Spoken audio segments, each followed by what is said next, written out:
Okay, so if you want to stop calorie counting, which I have, and it's such a feeling of freedom to not count, here are your steps. First of all, understand that for a very long time you will know, because it's ingrained in your head, that you know the caloric intake of certain foods.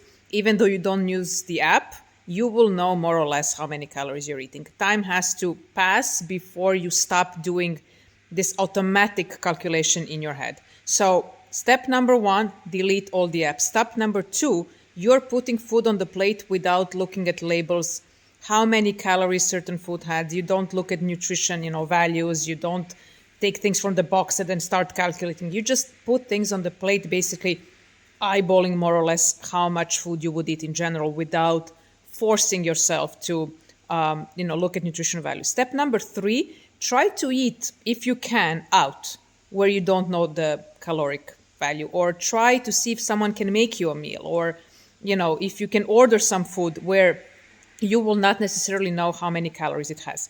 The most important thing is you shouldn't try to trick the system with calorie counting. What does that mean? I see very often people don't want to track, but here is what they do. They don't put food on the plate and they don't want to eat until satiety because they're actually afraid of how many calories it has.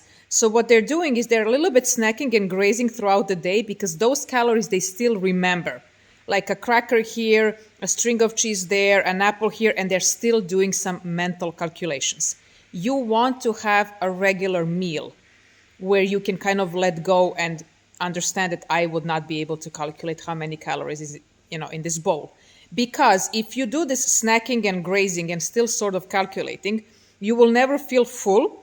You will constantly be eating, but then a time will come when you will actually feel very hungry and you will binge. And that could be a trigger for you to go back to calorie counting because you will tell yourself that you're out of control and that you need to set boundaries with the food and the calories, and that is counting them.